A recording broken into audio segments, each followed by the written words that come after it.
Chers amis, bonjour, ici Paul Emmanuel, postdocteur en biologie. Pour La politique fait des vidéos, aujourd'hui je vais vous lire un texte que j'ai écrit sur Marine Le Pen et je crois important à 3 jours du second tour.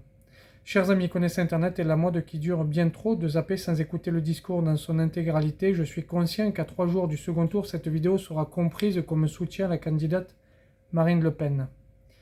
Je me dois donc d'être clair dès le début. Je n'ai pas voté pour elle au premier tour et je ne voterai pas pour elle au second. Je l'ai souvent affirmé et souhaite le rappeler ici, je suis gaulliste. Alors oui, et on me l'a déjà fait remarquer sur Twitter, le mais annule ce qu'il y a avant. Je serai donc un soutien à Marine Le Pen. En fait, et si au contraire en politique le mais indiquait une nuance? Je suis contre les idées néo-nazis, mais je ne souhaite pas qu'on les pende publiquement, les néo-nazis. Ah mon ami, il y a un mais, donc tu es favorable aux idées néo-nazis.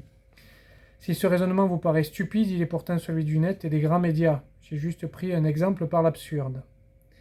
Mais, disais-je donc, malgré mon opposition au Rassemblement national, je pense assez stupide, fou, voire dangereux de traiter Marine Le Pen de nazie.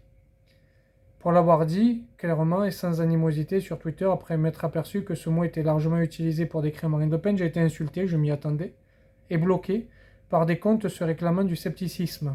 Pour ces comptes-là, je serais qu'un, je cite, bourgeois blanc privilégié qui ne peut pas comprendre la souffrance des minorités.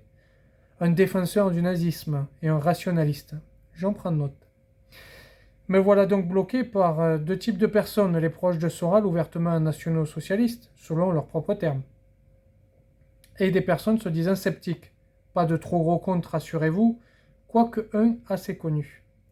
Mais paraît-il, pour ces comptes sceptiques-là, leur TL doit être propre et donc appeler à la réflexion serait sale. Tant pis. J'efface mes tweets qui ne les intéressent pas et j'argumente en vidéo. Tentons de répondre à cette question, pourquoi est-il stupide, fou, voire dangereux de traiter Marine Le Pen de nazie? Ma réponse se fera à plusieurs niveaux. Le premier est personnel. Lorsque j'étais étudiant, je me suis engagé dans l'Union nationale interuniversitaire unie. On m'a dès les premiers jours traité de nazi. Je me souviens alors, lorsque je rentrais dans les amphithéâtres de cours, des dizaines d'étudiantes et d'étudiants se levaient pour me saluer façon Troisième Reich.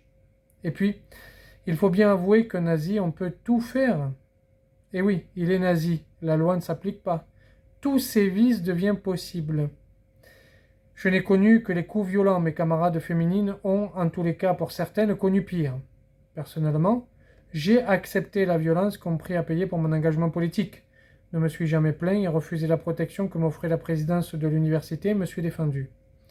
Grâce à certains de mes amis de gauche, la situation s'est quelque peu apaisée. Une bagarre par-ci par-là, mais rien de comparable au commencement.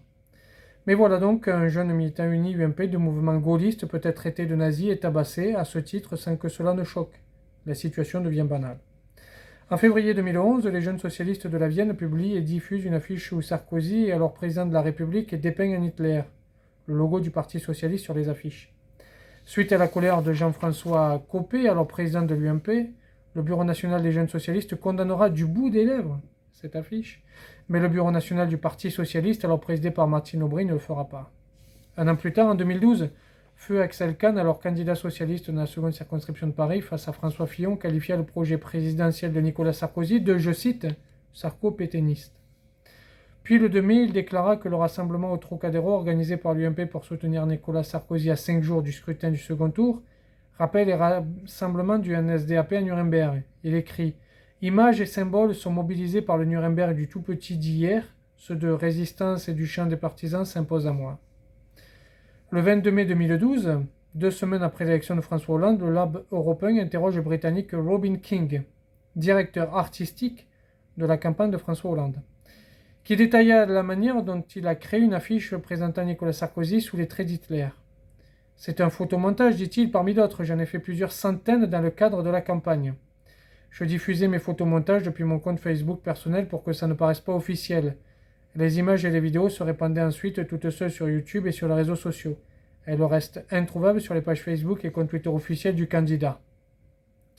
Pour lui, ces images sont du off, de l'humour british, mais ces images ont circulé librement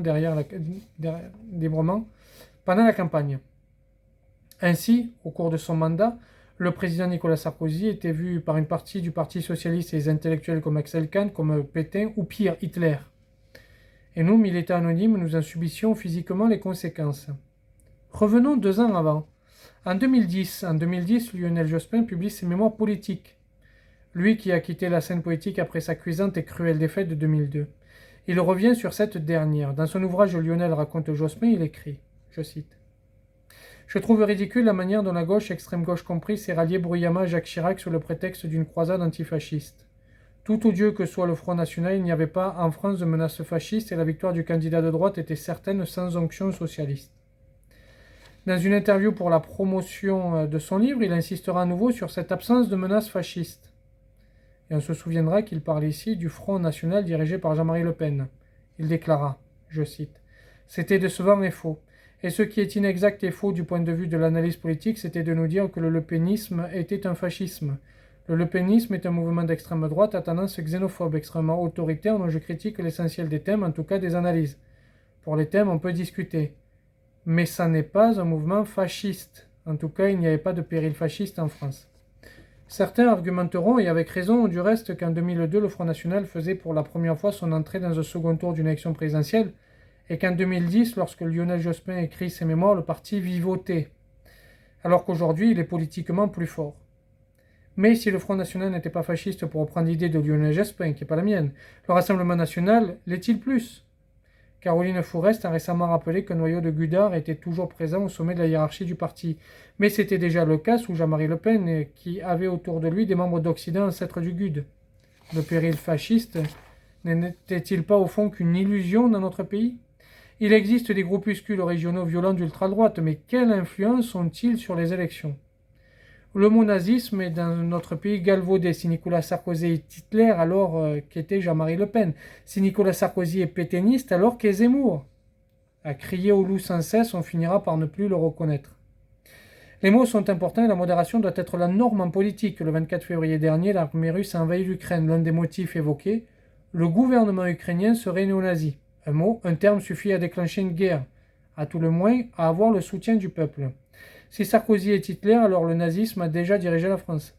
Si Marine Le Pen est nazie, alors l'actuel président de notre République a discuté il y a 2 soirs avec une nazie. Notre pays serait donc significativement peuplé de nazis. Si Marine Le Pen est encore une fois au second tour, c'est que notre pays ne va pas bien. On pourrait, comme je vois ici et là sur les réseaux sociaux, traiter tout le monde de nazi. On pourrait, ou alors on peut aussi s'interroger sur les votes et proposer des solutions. On pourrait débattre, être dans le compromis, dans la raison. Il est vrai qu'à une époque où des journalistes se demandent qui a gagné le débat d'entre 2 tours, alors même que par définition un débat n'est pas un combat, il n'est pas aisé d'être modéré. Il est facile de crier fasciste un individu qui est effrayé par l'immigration, ou stalinien un individu qui souhaite plus d'égalité dans notre pays. Mais il est plus sain de les comprendre. Marine Le Pen n'est pas une nazie, ne vous en déplaise. Elle n'a par contre, et elle a démontré une fois de plus il y a 2 jours, que peu de connaissances des dossiers importants et moins importants. Et ce, malgré une position et posture digne face à une gestion présidentielle de la crise ukrainienne, ce qui n'est pas le cas des autres candidats, en tout cas pas de tous. Pour reprendre une phrase de Charles Pasqua sur son père, ce n'est pas une conquérante mais une jouisseuse. Et nous ne devrions pas vouloir de simples jouisseurs à la tête de notre pays. J'espère que ma vidéo est claire, je vous remercie, je vous dis à très bientôt, au revoir.